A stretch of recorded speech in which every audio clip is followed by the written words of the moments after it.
Niemal bezszelestnie, bo elektrycznie przemierzam obłędnie pachnący las piniowy, pełen rozwrzeszczanych w rytuale godowym cykat. Partnerem tego odcinka jest firma Motus, producent takowych elektrycznych hulajnóg. A bohaterem tego odcinka jest, no chyba już wiecie. A jeśli nie wiecie, to posłuchajcie i oglądajcie.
Ci, którzy obstawiali w ciemno, że jestem w Dalmacji, na półwyspie Pelieszac, czyli jestem niejako u siebie, mają rację.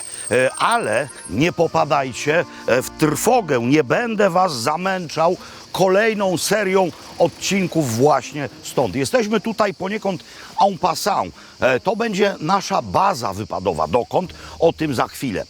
Na razie chciałbym pokazać Państwu różne rzeczy z perspektywy roku, bo rok temu mieliśmy serię właśnie stąd.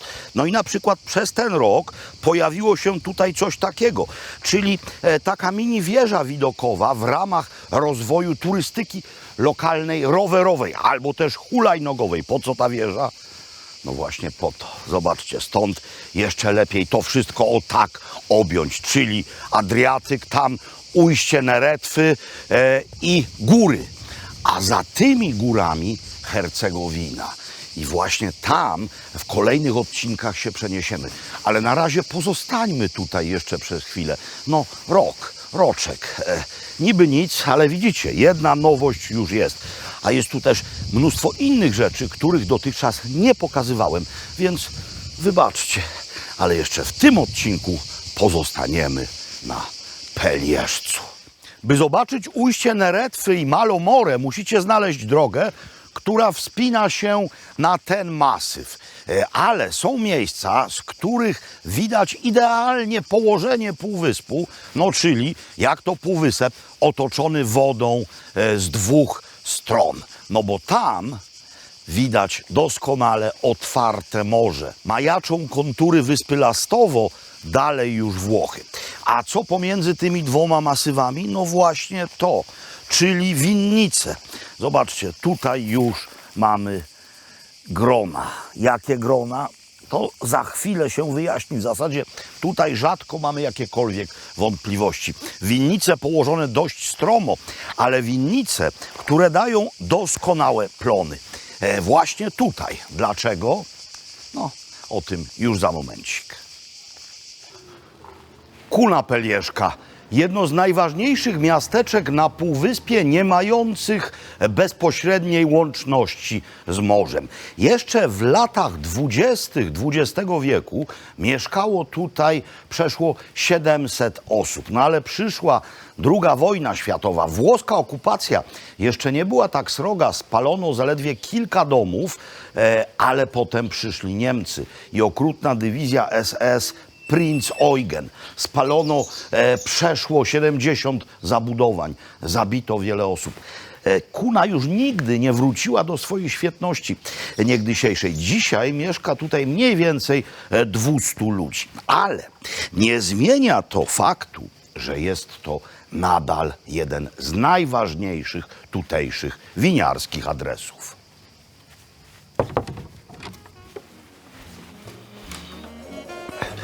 mój przyjaciel i winiarz Iwo Szpaleta. Iwo, zbog czego kuna je tako fantastična, fenomenalna za vinogradarstvo? A kuna ima jednu posebnu specifičnost, to je nadmorska visina. To je 350 do 400 metara nadmorske visine. I to u ovako ljetnim, teškim, vrelim danima daje jednu stabilnost jer su hladne noći. I u vinogradima imamo kvalitetu u grožđu, znači zadrži se kiselina i mineralni sastav, što je jako bitno. Znači po noći dolazi vlaga. I hladni zrak. Aha, i hladni zrak. I zbog toga bobice imaju kiselinu i vino zbog toga dobija. One mogu predahniti u tom tempu, u tom valu velike vrućine, što na vinogradima pri moru nije slučaj. Tu oni dosta pate sušom. Posebitost je i proizvodnja i shvaćanja filozofije vina. Mi radimo vina koja idu u bocu, koja imaju stabilnost. To je 15 godina najmanje starosti.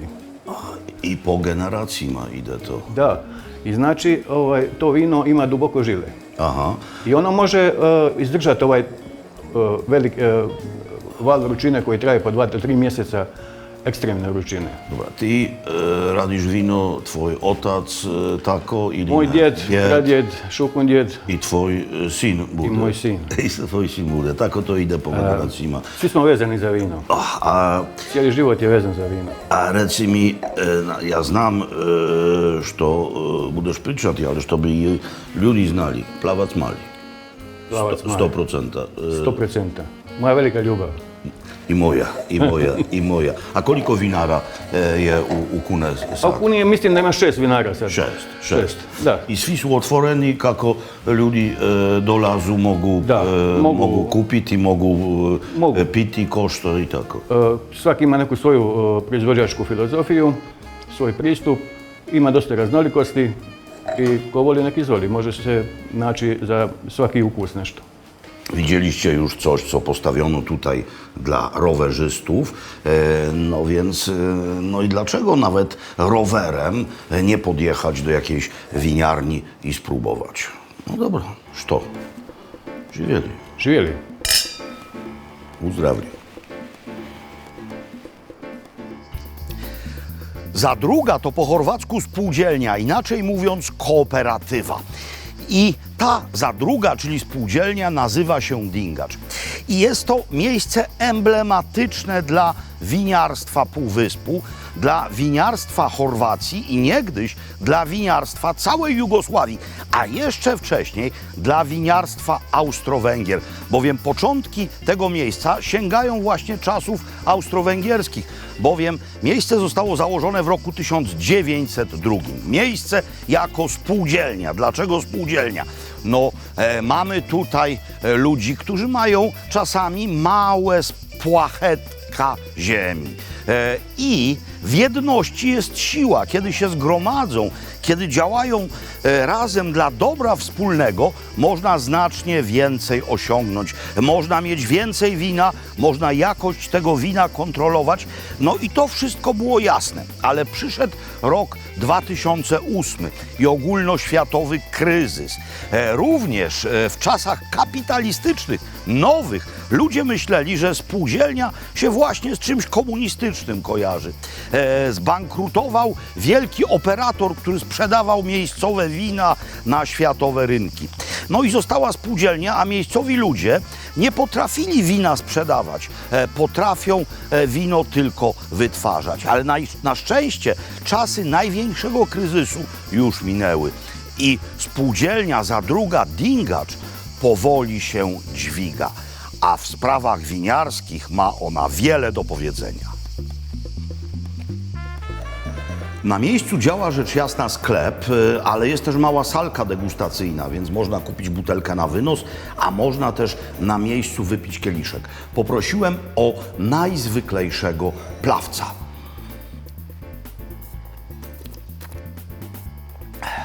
No, ekstra wino. Oczywiście zdarzają się wznioślejsze, bardziej potężne, ale też zdarzają się, i to wcale nierzadko, znacznie gorsze. Bowiem na czym polega siła spółdzielczości? No po prostu na tym, że się trzyma jakość, bo nad tym czuwa jeden enolog. Zatem wiele osób sprzedaje swoje winogrona, to są członkowie spółdzielni, ale wino powstaje w jeden sposób. Właśnie enolog nad tym czuwa przez spółdzielnie zatrudniony. Tacy mali wytwórcy. Oczywiście mogą sprzedawać wina do restauracji, do butikowych hoteli. Można te wina kupić u nich na miejscu, ale nie mają takiej ilości wina, by ono mogło trafić na półki w innych krajach na przykład. I nie mają jeszcze jednego. No nie mają takiej znanej etykiety. No zobaczcie. To jest właśnie to, co zamówiłem, czyli zwykły plawac i osiołek. To była najbardziej rozpoznawalna marka, symbol winiarski dawnej Jugosławii. To można było kupić bez problemu w Niemczech, w Austrii. Sam nieraz piłem plawca w Wiedniu. No i to, mam nadzieję, wróci. Nie jestem oczywiście Pytią, ani też Wernychorą, ale ten najgorszy kryzys mają już za sobą i muszą wrócić. Dlaczego? Dlatego, że, i już wam o tym mówiłem wiele razy, dobro w końcu zawsze zwycięża.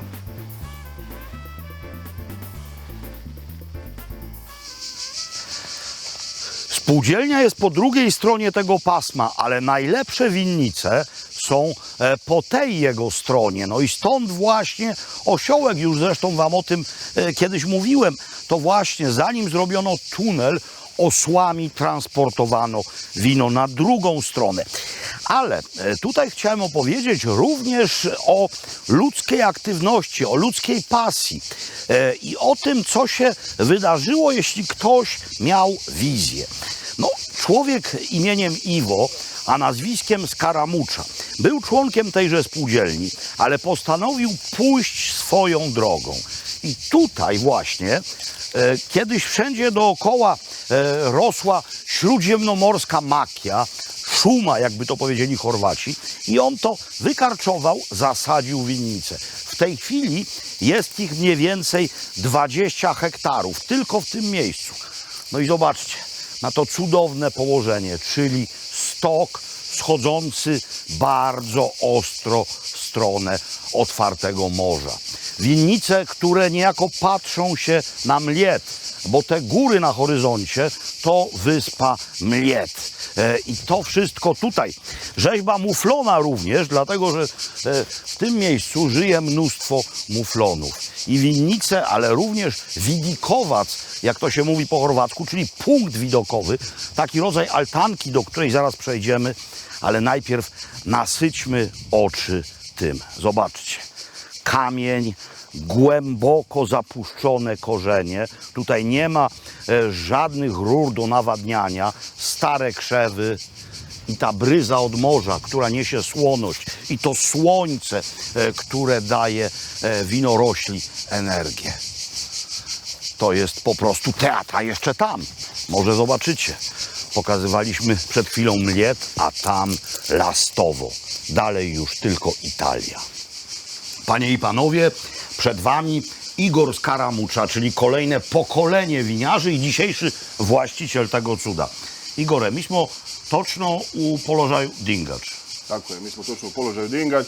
To je srce Dingača. To je srce Dingača gdje mi imamo na 20 hektara ukupne površine naših privatnih vinograda koje smo sadili od 1995. pa do negdje 2005. godine. S tim da je povijest vinogradarstva naše familije od pokoljenja, samo što smo tad imali 15.000 trsova do nekih 92. godine, a sad u današnje vrijeme imamo na tih 20 hektara zasađeno nekih 136.000 trsova i spadamo u najveće privatne proizvođače vrhunskog vina Dingač. To je jako važna informacija. Tako je. Dobro, svi znaju što Dingač to je plavac, samo ovoj položaj. Da.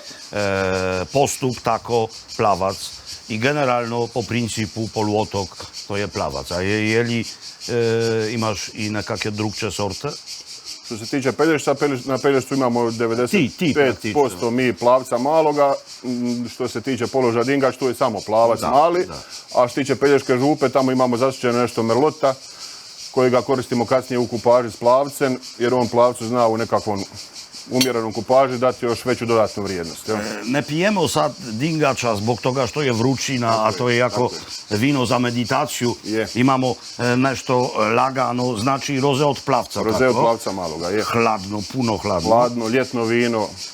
No to je to, što, wiecie Państwo, gdybyśmy tutaj wypili 2 kieliszki dingacza, to byśmy mogli spać w dół, a to ma mniej alkoholu, jest zimne i lepiej służy też temu, co w tej chwili mamy na stole. Taka marenda, czyli miejscowe drugie śniadanie. A już jako ważne pytanie. Dolazu ljudi.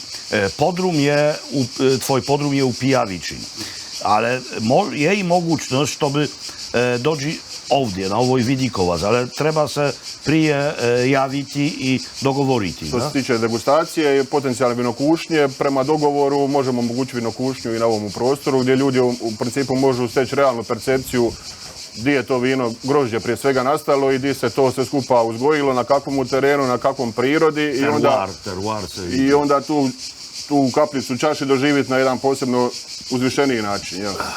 Zatem, drodzy Państwo, headquarter Scaramuccia to jest piwnica w Piavicino. Zresztą jaka piękna nazwa. Piavicino na polski znaczy mjesto za piće. Mjesto za piće, na talijanski mjesto izvora vode. Mjesto I tamo je izvora. egzistiralo i mjesto izvora vode. Izvor voda, a może być i wino. A i vino je danas. Ja. Więc jak tam przyjdziecie i odwiedzicie winiarnię, to możecie się również umówić, żeby zobaczyć to cudo. To mnie oduševljuje. To je fenomenalan položaj. Je. I hvala ti puno za poziv. Hvala vama što ste došli. Ajde. Živjeli mi. Živjeli.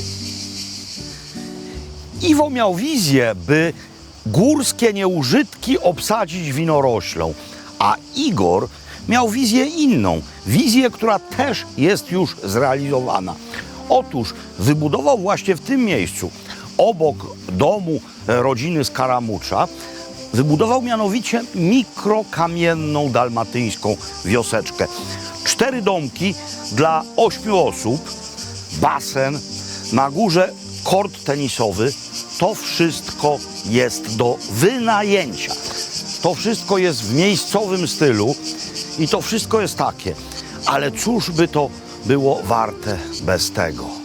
Najważniejsze jest mianowicie to, co teraz widzicie. Dalmacja, cudo moje. A co u mnie po roku nowego? No w zasadzie niewiele. No mam 3 nowe historyczne flagi. To jest flaga Królestwa Węgier. Spytacie się, a po co tutaj Królestwo Węgier? No właśnie po to, że na tej fladze korony świętego Stefana w tarczy herbowej mamy również herb Chorwacji i Slawonii, a tutaj Dalmacji. Trójjedyne Królestwo Chorwacji, Slawonii i Dalmacji było w Unii Personalnej z Węgrami. No więc tutaj jesteśmy na miejscu. Podobną flagę już miałem, to jest bandera tak naprawdę, ale miałem tylko to, co było na górze. To jest mianowicie na górze bandera austriacka, ale tutaj jest również węgierska. No bo Węgry miały dostęp do morza choćby przez Fiumę. Zatem to reprezentuje flotę austro-węgierską, a to jest po prostu flaga habsburska. No co jeszcze? No lawenda wyrosła wspaniale, naprawdę jest ogromna i szałwia latoś obrodziła. I właśnie tym chciałbym teraz Państwa uwagę zaprząc, gdyż szałwia u nas kojarzy się raczej z syropem przeciwko kaszlowi. Tymczasem jest to cudowna, spożywcza rzecz, niedoceniane u nas zioło. Zobaczcie, jakie wielkie, mięsiste listki. No więc trochę ich natnę i pokażę Wam, co z takiej szałwi można zrobić. A zrobię więcej niż jedną rzecz. Cudowne, cudowne i jak powiedziałem, niedoceniane. Zbiór jest doprawdy niezły. Pamiętajcie, że taka szałwia, która rośnie w ziemi, w ogródku, ma zupełnie inny smak niż szałwia kupowana w supermarkecie w takich doniczkach. No, spójrzcie, jakie grube, jak powiedziałem, mięsiste liście, pełne smaku. U nas szałwia przyjmuje się bardzo dobrze, no ale mało z nią robimy. No więc pokażę Wam, co z nią robią gdzie indziej. Zacznę od propozycji, którą widziałem w Hiszpanii. Widziałem i jadłem. To mianowicie szałwia w cieście. Liście szałwi smażone w cieście. Zaczynamy, bo to chwilę potrwa, od rozgrzania sporej ilości oleju. A teraz ciasto. Arcyproste, bardzo podobne do tempury japońskiej, a u swego zarania portugalskiej. Czyli wsypujemy do miski mąkę, wbijamy tam jajko i zaraz będziemy tutaj dolewać trochę lodowatej wody gazowanej.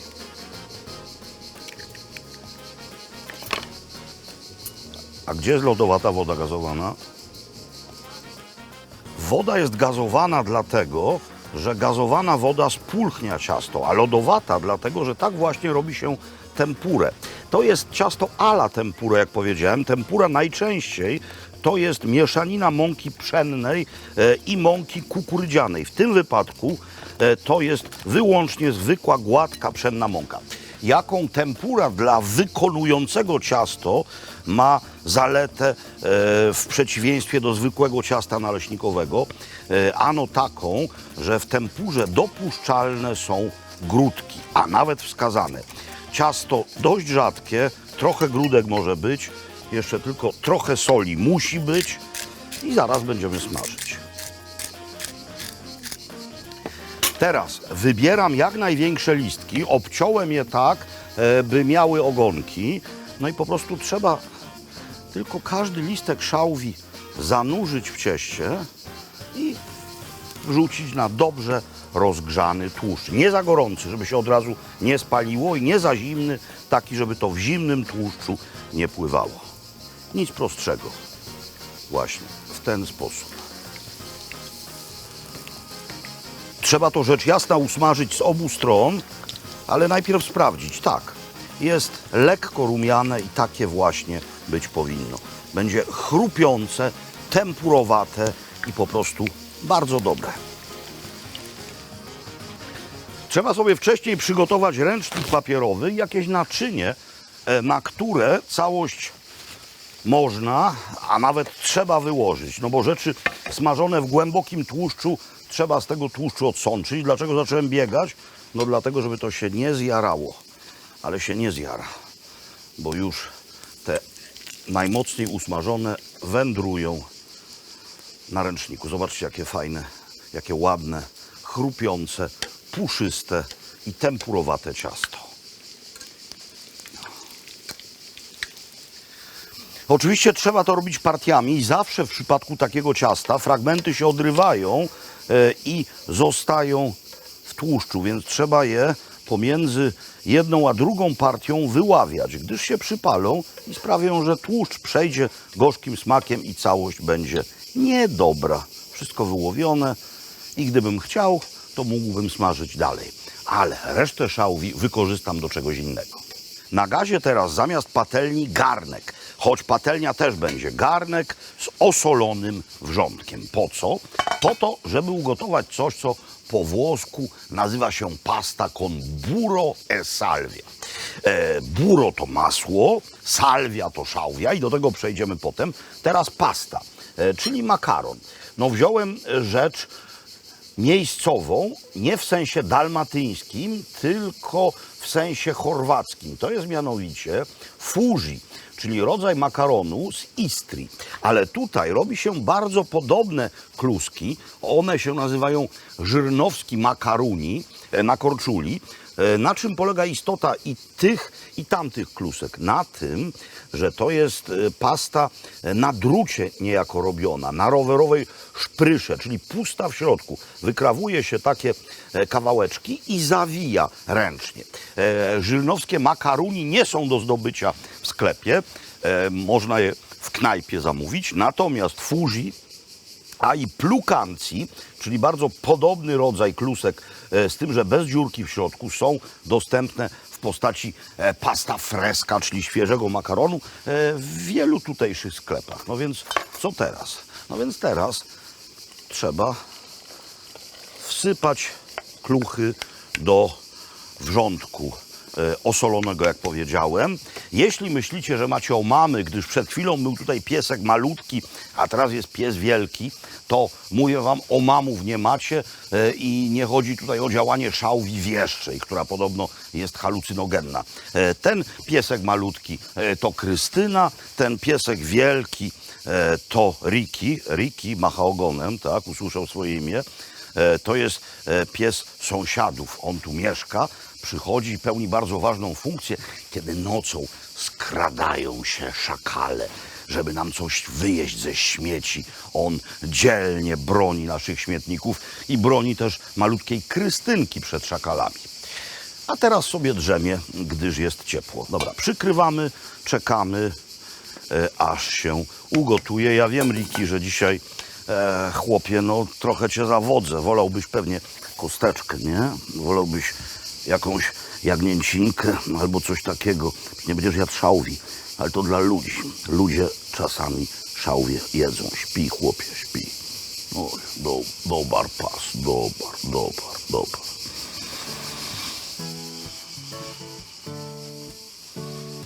Makaron jeszcze nie nadaje się do odcedzenia, ale on sobie postoi chwilę we wrzątku, gdyż mam jeden palnik. Jezu, żeby tylko nie wejść na psa. Tutaj go odcedzę za chwilę i teraz zamiana miejsc. Robimy sos błyskawiczny. Burro e salvia, ale oprócz burro znajdzie się tutaj również odrobina oliwy, po to, żeby to się nie zjarało. Dosłownie troszeczkę oliwy, to zwiększy temperaturę dymienia. Teraz dużo masła, czyli pół kostki mniej więcej. Pamiętajcie, że tutaj kostki jeszcze nie są oszukańcze, czyli mają 250 gramów. U nas już 200. Dużo, bo to będzie bardzo dużo makaronu i nikt nie obiecywał, że to będzie dietetyczne. Nikt też nie obiecywał, że to będzie wegańskie. To będzie wegetariańskie. I teraz, kiedy masło zacznie się roztapiać, a to się właśnie dzieje, to co robimy? To wrzucamy tutaj mnóstwo, ale to mnóstwo szałwi. Nawet nie trzeba jej drzeć. Te listki się skurczą, te listki się zwiną i oddadzą masłu swój niezwykły aromat. Dobra, to się smaży. Wszystko pod kontrolą. Masło musi być noisette, czyli palone, jak się to mówi po polsku, czyli musi się zrumienić, musi uzyskać ten orzechowy, cudowny aromat, więc trzeba się spieszyć, ponieważ masło się jara. A tutaj czeka już kolega durszlak. Potrzebna będzie duża miska. Szczęśliwie taką mam.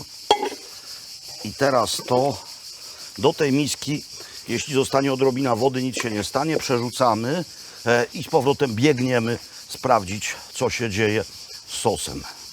Dobrze się dzieje, dobrze się dzieje. Zobaczcie, tutaj już mamy takie brązowawe frakcje. To znaczy, że masło się właściwie rumieni.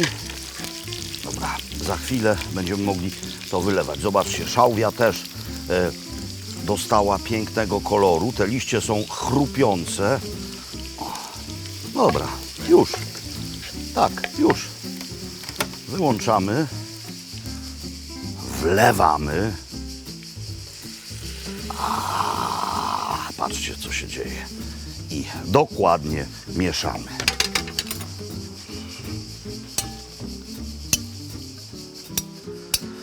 Ostatnia rzecz, ser jaki? No w typie parmezanu, w typie pecorino, owczy albo krowi, to nie ma większego znaczenia.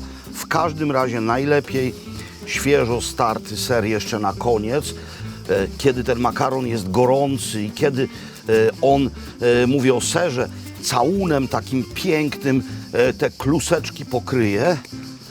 To teraz trzeba przemieszać tutaj, a jakby ktoś jeszcze chciał sobie więcej sera dołożyć, to może. Spójrzcie, to są arcyproste i arcydobre śródziemnomorskie przepisy. Zatem apel. Posłuchajcie jeszcze.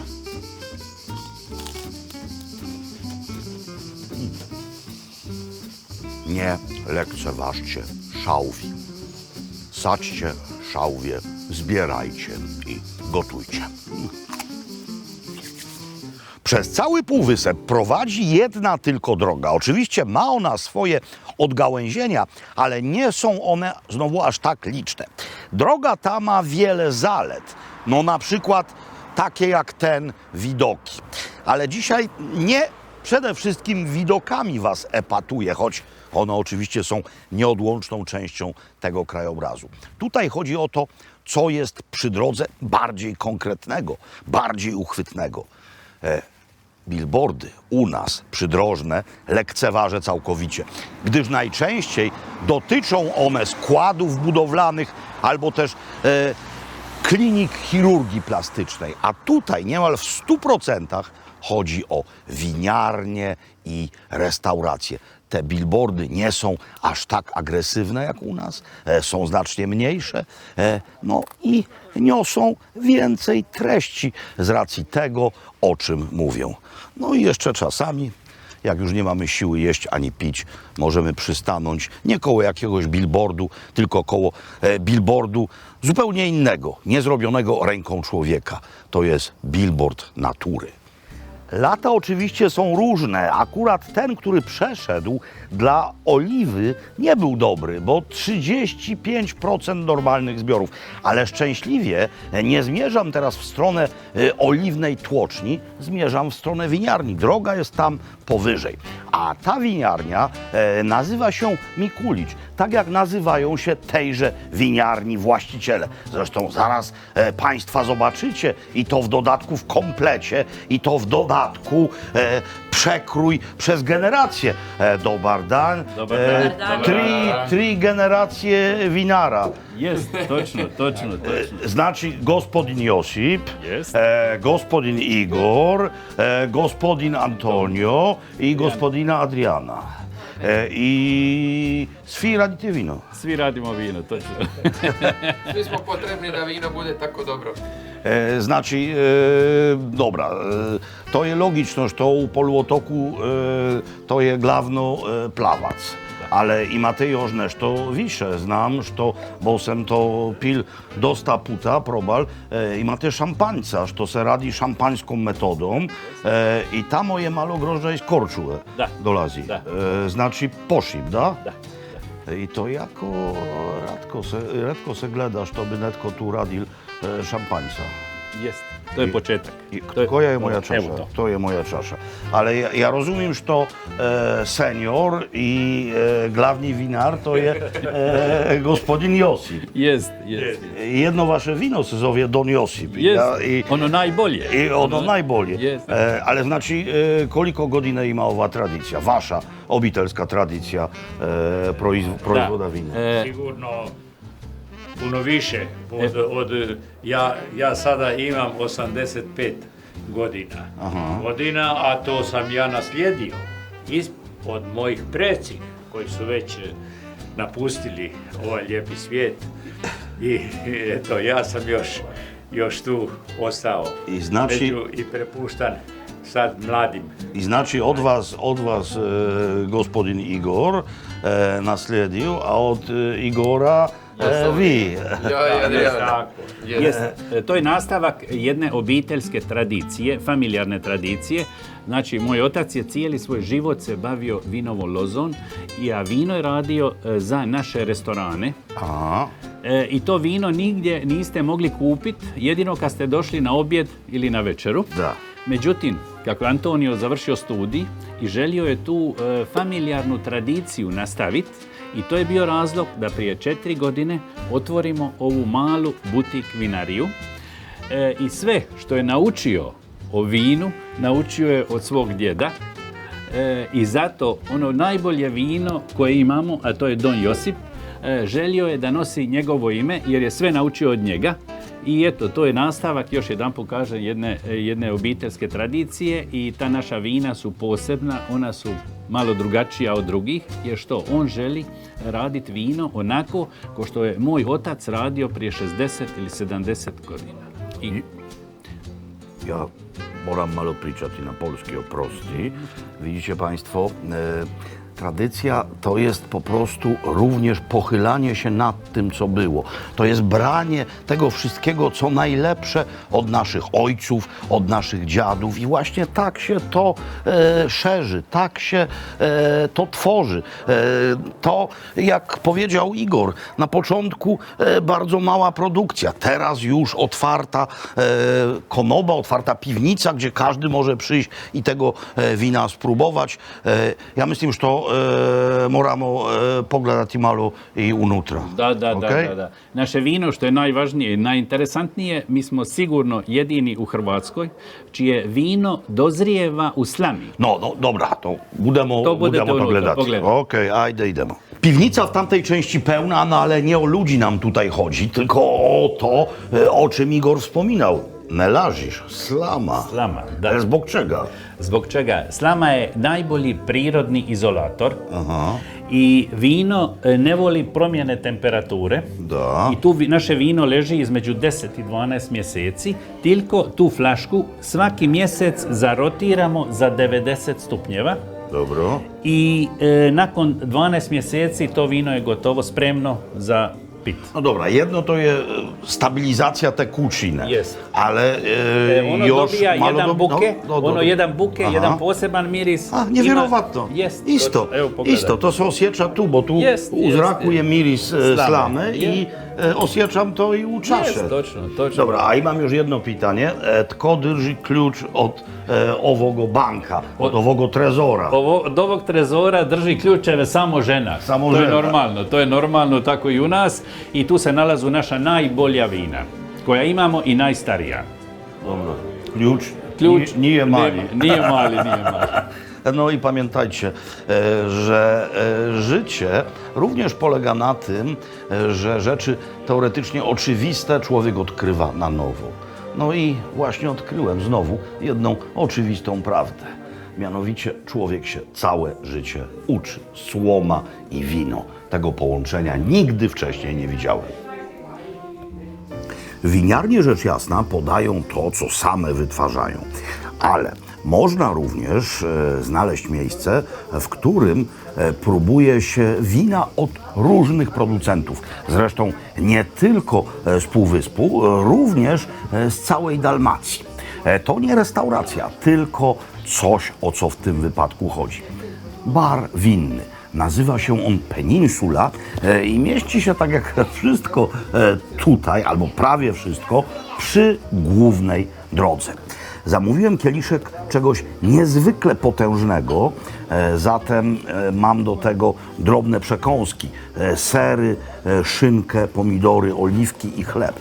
To jest naprawdę potężne i bardzo krzepko zbudowane, jak zapaśnik najcięższej kategorii. To jest mianowicie dingacz. Dingacz Ben Moshe. Tak się nazywa ta amerykańska rodzina, która również tutaj ma winnicę. I to wino, właśnie takie wino, ten dingacz był podawany na inauguracji prezydenta Joe Bidena. No więc trzeba się chwilę nad tym pochylić. Nos bardzo mocny. Wiśnie dojrzałe, jakby przejrzałe truskawki. No w każdym razie owoce ciemne.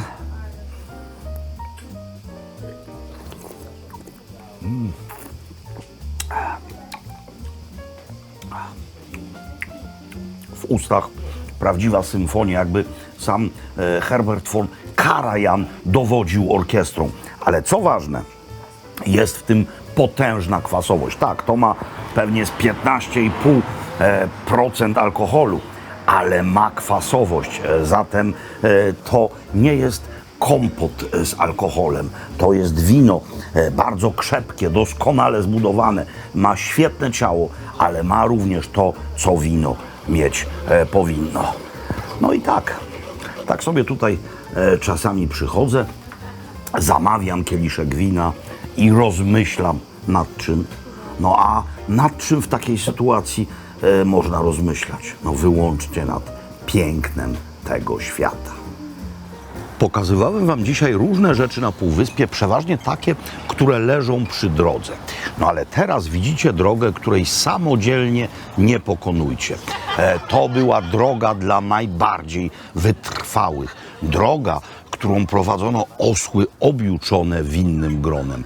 Droga, dzięki której można było zbierać wino w Dingaczu czy też w Postupie i potem grona transportować na drugą stronę masywu górskiego, do Potomie, gdzie z tych winnych gron wino wyrabiano. Dzisiaj ta droga to już tylko historyczna pamiątka albo też atrakcja, no bo jest tunel. A skoro jestem w Potomie po drugiej stronie tunelu, no to warto zobaczyć, co po roku słychać u Roka. Zatem Konoba Portun. Wśród klientów przeważają nasi rodacy, zatem pewnie oglądali zeszłoroczną dalmatyńską serię, no ale też mają dobrego nosa. No bo zamówiłem dwie rzeczy godne tak długiego dnia i godne tego wysiłku, który dzisiaj na tym upale włożyłem w to, by Państwu to wszystko, co widzieliście, pokazać. Zatem zamówiłem dwa steki. Zacznijmy od tego, że do nich w dalszym ciągu podaje się tutaj domowe frytki. Roko ma swoje ziemniaczane pole i to jest z jego ziemniaków. Dobra, zacznijmy od tego. To jest sos na bazie prosciutto, czyli szynki i grzybów. Śmietana do tego. Ale ten sos jest idealnie złączony z winną historią miejsca. Jest to mianowicie redukcja z Dingacza. No i rzecz najważniejsza, rzecz nieco bezwzględna, bo trzeba całość przekroić. Zobaczcie, każdy mięsożerca zrozumie, o co mi chodzi. Wołowina miejscowa z Dubrownika przyjeżdża i popatrzcie się, jak to wygląda. Argentyna może temu buty czyścić, powiadam Wam, bo już to jadłem, a zaraz sobie to wsadzę do buzi i przestanę gadać. Dzwony biją na tę okoliczność i słusznie, w górę serca.